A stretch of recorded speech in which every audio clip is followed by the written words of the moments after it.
Hi guys, welcome to my show. So every single week, myself and Mukali Mary, will be introducing you to iconic women, leaders, revolutionaries, change makers. They could be mothers or wives, sisters, lawyers, engineers, CEOs, women from different walks of life, women who are doing their most.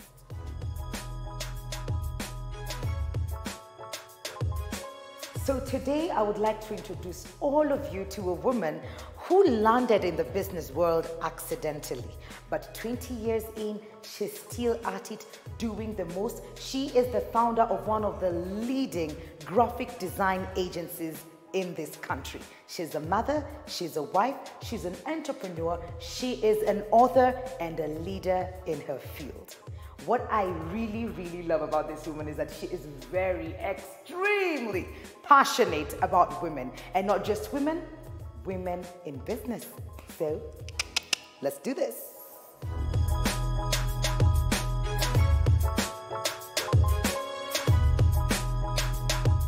Hi, high five. Thank you so much. Mukali is here for part. Great. Awesome. Hey! Hello. Oh my goodness! Nice to meet you. Hugs. I'm a hugger. It's okay. It's fine. I don't mind hugging. Thank you so much. Thank you so much. I'm glad you like it. Karibu. Asante sana. Yeah. Wow, I don't even know where to start. Yeah. We can start here, right? Thank you so much for creating time for us. Thank you. Busy woman. We try.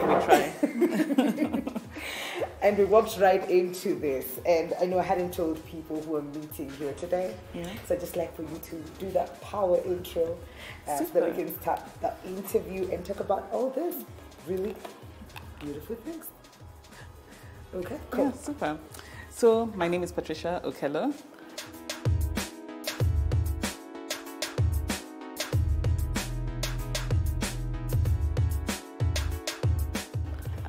I like to call myself an entrepreneur, and right now the journey that I'm in, I call myself an advocate for small businesses, and especially women-run businesses.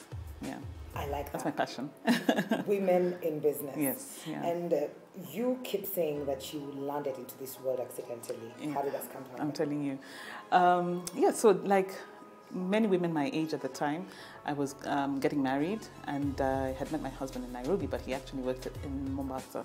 And at that time, I was working with a media house. And ultimately, after we got married, the decision had to be taken on who was going to move.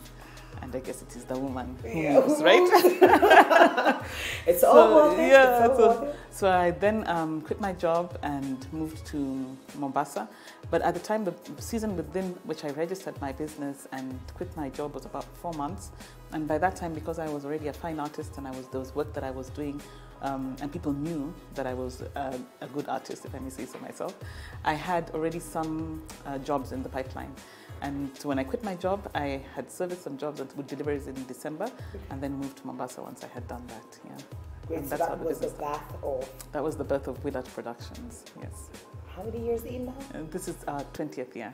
Yes, oh 20 years. Yeah. Accident 20 years. Yeah, I know, right? Most of the people who get into accidents don't want to get out of those accidents. They just went like, you know what, I'm done with this. Exactly. Maybe I'll just find out what my purpose is. But you found your purpose, and your purpose was in women later.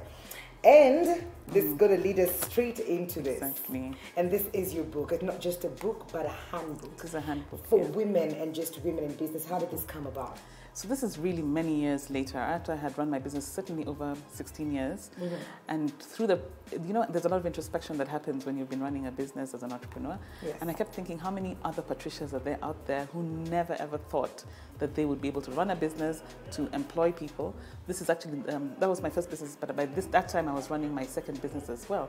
And with that in mind, that is what made me think of, there are other entrepreneurs out there. How can I record their stories and let people share, in the stories? Initially, it was going to be like a talk show. Yeah. But I was discouraged, and I was told, oh no, there's so many things around women happening, forget it. So I just like, no, I'm committed to doing this. Let me write a book instead. So I wrote the book, and it took me a couple of years to get it out. 2017 is when it was launched into the market, yeah. Beautiful. Now, the second one was Conference in a Box. Conference in a Box is my second business. Yes, it's 8 years old now. Wow.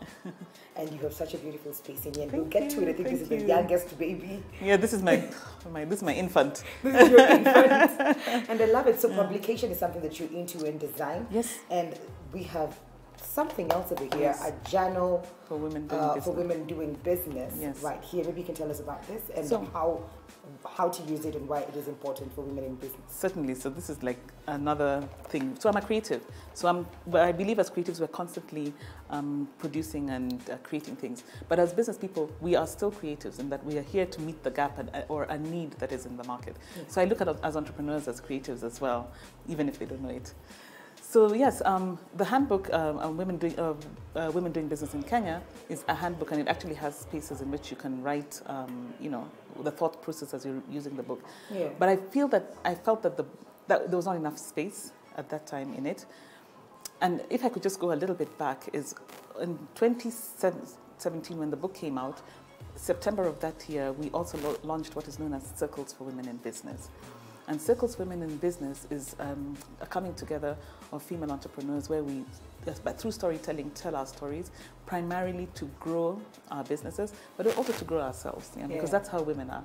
We're nurturing, so that's how we share, and that's how we grow. And share. We absolutely even love with strangers. Talk, and we love to dress up. Yes, so people dress up for that occasion.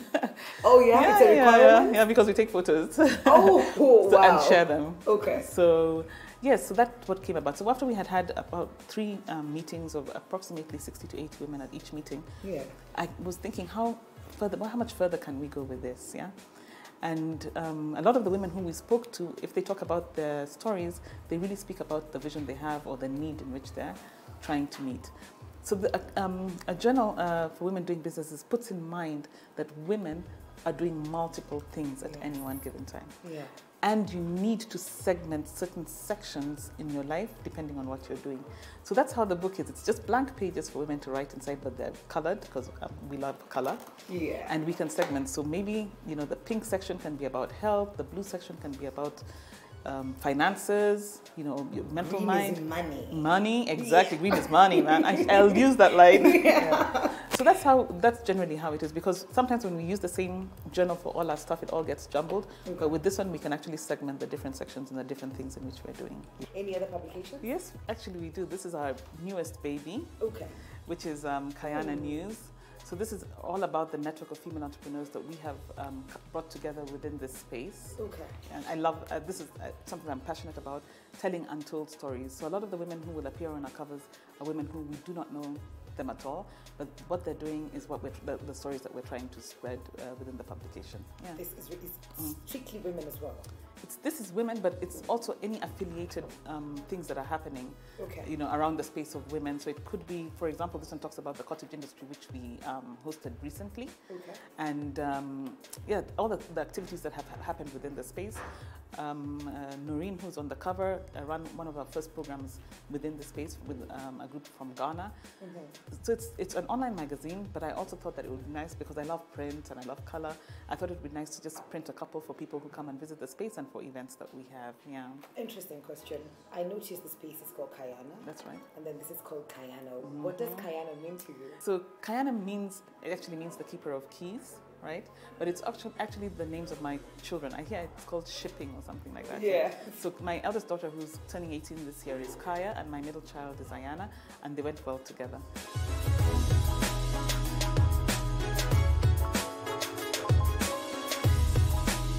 Hi, my name's Ayana, hence the Kayana. I'm the Ayana part.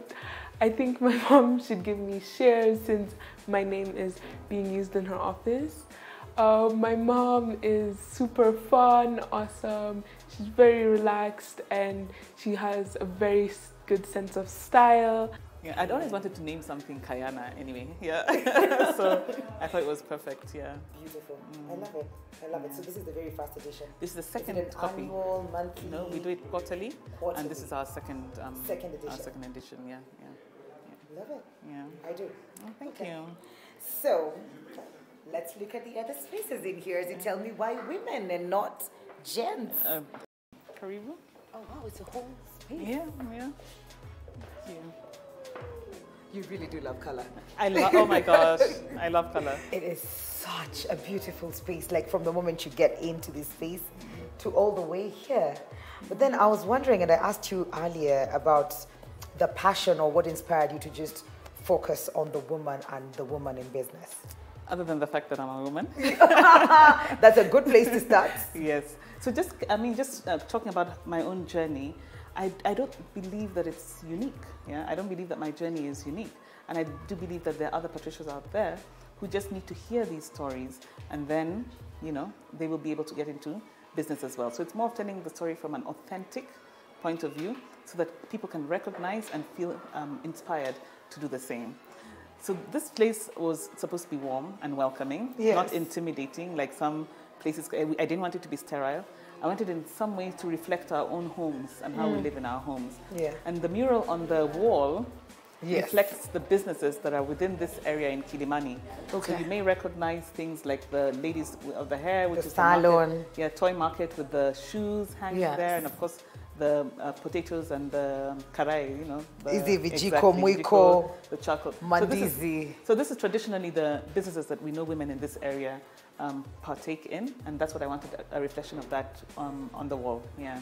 So it's for every woman, this space, as long as you're in business, whatever kind of business, Yes. we do not choose. We do not choose, but because we're running an accelerator, the accelerator is geared towards businesses that are moving from ideation to startup, which is ideally maybe the 0 to 3, 0 to 5 years, where we find that a lot of people are not interested because of the high failure rate. Okay. But because I am convicted and convinced that women do business different, I know during the nurturing phase, just like we nurture our children, those are the most important years. Yeah. So I think the same for business, those are the most important years. And how do you go around choosing what business?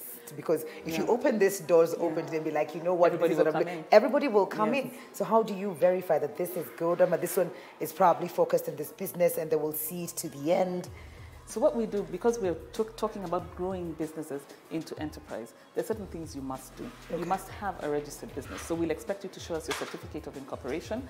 And actually that's about it. We just want to make sure that women have registered, because when you register a business, you get your PIN number and your VAT number. So we already know you're serious about business.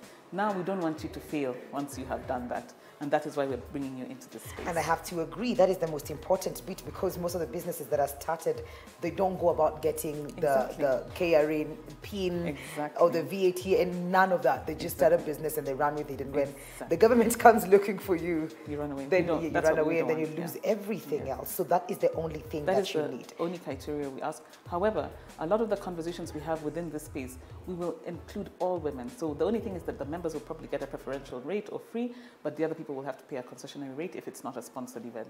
But that's it. But we are trying to encourage all the women coming into our membership have started doing business right from the beginning. This particular space has seen iconic women just come here, and you know, when you're in here you feel the greatness. Oh, I'm glad. And let's just talk about Melinda Gates. How did that happen?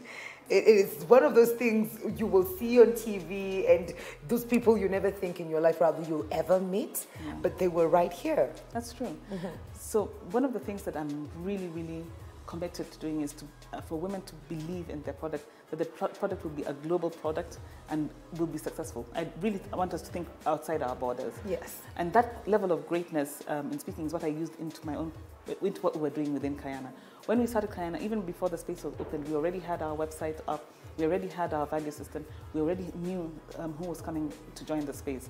And because of that, of course, red flags of the people who you're targeting. Remember, you have to present yourself in a way that you're targeting the mentors, like, let me say, the mentors that I would dream to have. And really, that was really a real, what I can say, manifestation of a vision that I had, you know, in terms of, I want greatness, I want great people to come and get into the space. And I would tell everybody that I would meet, I see the space, I see us hosting Michelle Obama, I see us hosting Oprah when she's in Nairobi. Why not come into a space, inspire women? And because of that, I believe that is how the whole process of Melinda finally coming here and spending 4 hours of the 3 days she was in Kenya here. What was the most impactful thing for you from that meeting, apart from it, like dreams come true? They so surreal. Quite literally did. It was so surreal. I remember standing at the lift and waiting for the lift to open, and I'm like, man, Pat, Do you know? Yeah, exactly. What are you going to say? Because, you know, of course, the same way I have welcomed you here, I had to do the same thing. That was absolutely surreal. But I kept feeling, imagine how many women will be inspired by this story. Who would have thought a small little space in Nairobi would inspire somebody of that, you know, that level of entrepreneurship to come in and speak about things that she is passionate about within the space. So for me, that's big. I see her as the first person we'll be hosting. I have dreams, big dreams of hosting other women within the space, and I hope to see it come into fruition. Yeah. I think you're a big example of how you can dream and envision something and see it come to happen. Yes. Because it is a miracle in itself to be in the same space for you to host such an iconic woman. So that's really, no, it was very inspiring, even for me. It was really encouragement. I just said God had my back. So my dream is really to have Kayanas open around Africa. It's really Afrocentric spaces, you know, by women, by African women. And for me, that's really important because we know that women have been entrepreneurs, even if it's in the little cottage industry space where, you know, the mama mbogas and what have you, they have raised families and have raised great men with those kind of skill sets. And that's what I'm really trying to replicate within Africa.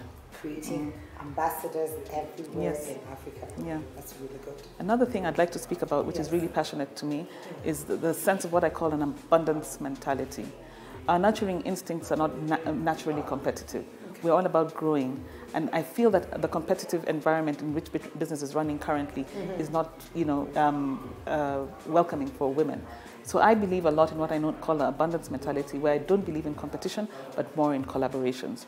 So within this space, we do a lot of collaborations. Within the members, any skill set that they offer, it's part of the commitment as a member that they will offer that skill set to other people within the same industry. So we talk about a lot of collaborations and not competition. Great.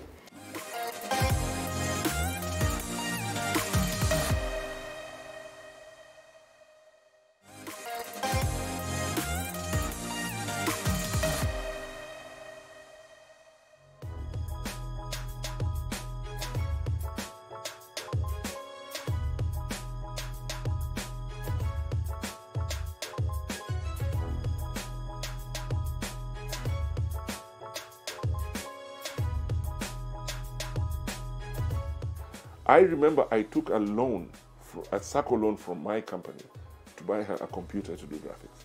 And at that time, it was 150,000 shillings for a computer. So it was a big investment. So I was thinking, we're getting married, our first big investment is 150,000 shillings for a computer, which was about 100,000 shillings cheaper than a car, or 50,000. You know, that's how big an investment it was. And that's what got us started. So it was a big gamble. We jumped into the deep end with both feet, but she took it in stride. And from there, that's what gave birth to Willard Productions and started her journey really into enterprise. And from there, she spawned other things. So she's probably a better business person than I am.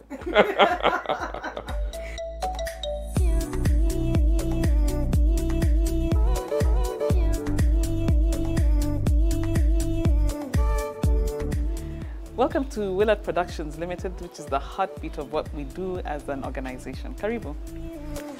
The first person you'll meet is Kathy, and Kathy is our administrator here at Willard. Hi, Kathy. Here we have Caleb. Caleb does all our deliveries. That photograph there outside is Caleb. Yeah? He does all our deliveries and is very conversant with some of the work that we do within the space. Eric is in sales. Hi, Eric. Ida is my handbag, is my person, my people. We run with her Candid Conversations, Circles Women in Business, and any other activities around Candid. And on top of that, we've got many things in plan for the entrepreneurs, and she's our point person when it comes to that. She also works in events and in our event side, Conferencing in a Box. Hi, Ida. Then in here is our finishing room, where we have Charles, who does most of the finishing, like what he's doing right now. He's preparing vision boards for an event that we're having. And this little space does a lot of magic.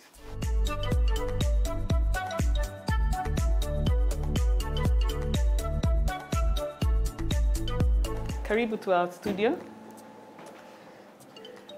This is where all our designs come into life. That's Dennis, and that's Oliver. creating something. I don't know what. They represent the owls that are on the wall.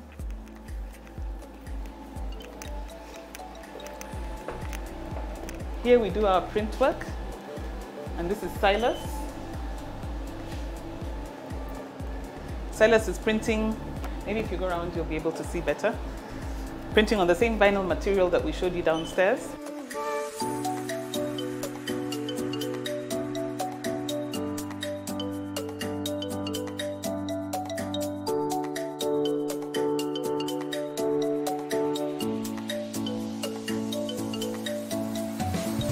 Pat, I love your creep.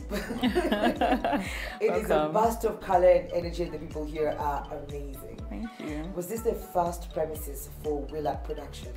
No. So when I moved from Mombasa and back to Nairobi, my father-in-law gave me a space at his office, and we call it the orange box because it was literally orange from head everywhere, the walls, everything, even the seats. And that's where Willard was first birthed, in Nairobi. Yeah. So what prompted for you guys to move from that place to here? And then we've been at Kayana as well. So what actually the business just grew. The Willard Productions grew organically. So I was initially the first designer. Then I trained my first employee, and she trained her in design. How was that for you? It didn't seem like training. Somebody else with your baby. It didn't seem like training. I was just like, man, we have work to do and we need to deliver, and I can't do it on my own, so somebody else has to learn how to do it. And that's how we ended up working together. And then we got another designer who we poached from one of our printers. And then had to get somebody to run around and deliver because I was the designer, the client service, the delivery person. So kind of like just outsourcing all the roles that now I could no longer do on my own. And finally we really did outgrow that space and had to move to a different location, and that's how we found this space. And when we came here we were only downstairs, and slowly grew, got equipment and grew the team. I even had accountants now and salespeople and a studio, which is really, so it's really, this has just really been the heartbeat of my entrepreneurial journey as a businesswoman. Yeah. 20 years. Yes, it's 20 years. Wow. Yeah. There's a lot of a personal touch in this office. First of all, the flowers, they smell so good. Yeah, thank you. And then there's something behind you, and because I've met your husband and I've met Ayana, yes, I can see them right there. Yeah. Do you have a name for this wall? This is my notice board. Just? No name. Oh, but wow. yeah, maybe now like I'll give it a name. Wall of Fame family wall something, because I can see Zahari somewhere. Exactly, Zahari's there. So this I can see Ayana, there's a little flower over there. Yeah. So this is the reason why I do what I do. My family is the center of everything. Yes. In terms of what I do. So I love what I do in terms of business. That I feel is still a key component of myself. Yeah. But also what is still part of Patricia is this other side, which is where I live and I create and I employ. And it's still part of me. So one of the things this is a reminder I'm telling women, you don't necessarily have to give up one for the other. And the beauty about business is that you can balance, what you do. Yeah? Yeah. So, when you're not being boss lady, who is Pat in that other space? That's true. Right now I feel consumed by boss lady.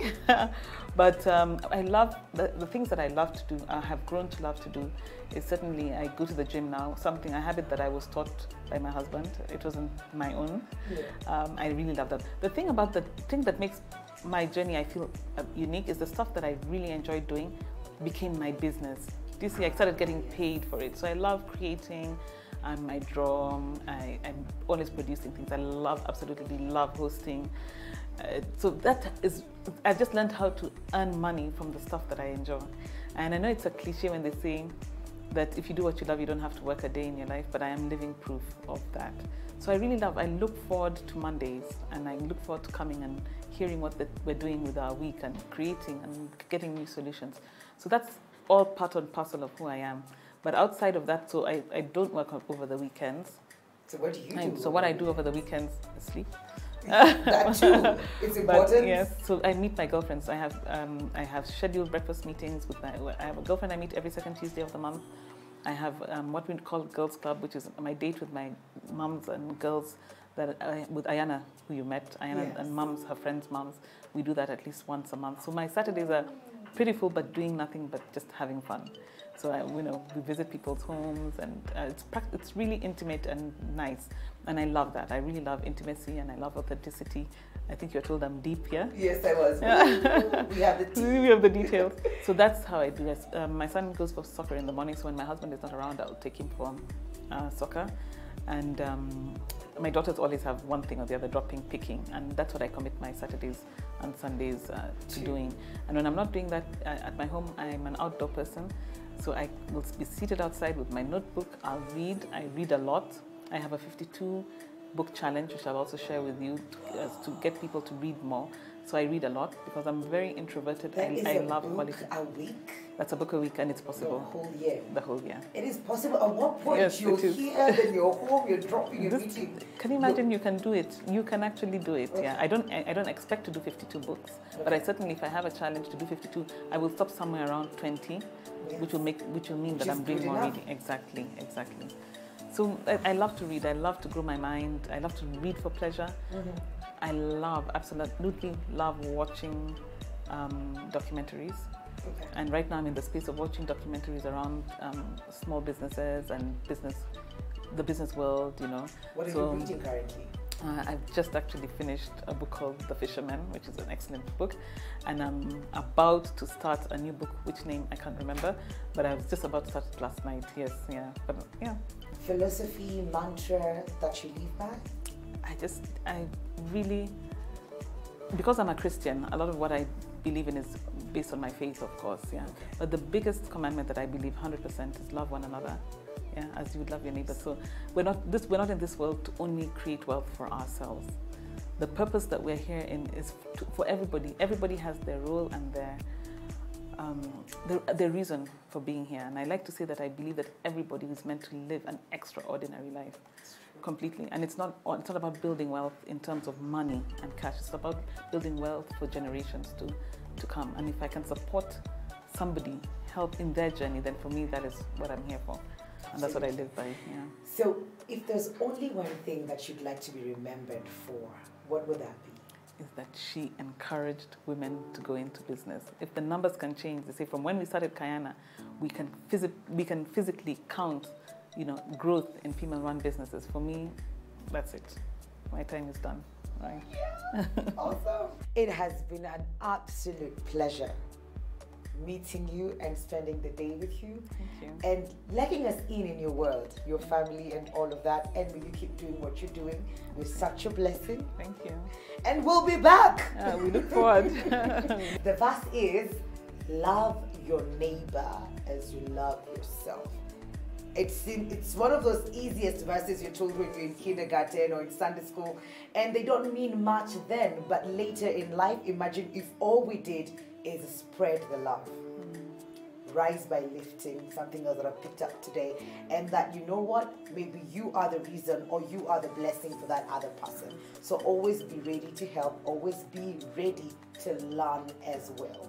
This has been Icons with me, Wikali, and of course the iconic Patricia, who is my guest today. Let's meet up next week for another iconic episode. Ciao! Wait, pull it. 1, 2, 1, 2, 1. You can get it? Yeah? Oh my good Lord. Okay, cool. You're good. Perfect. Hi, here we go again. What is that? What am I saying? It's the only Bible verse. We need to say it again. Okay, help me with this.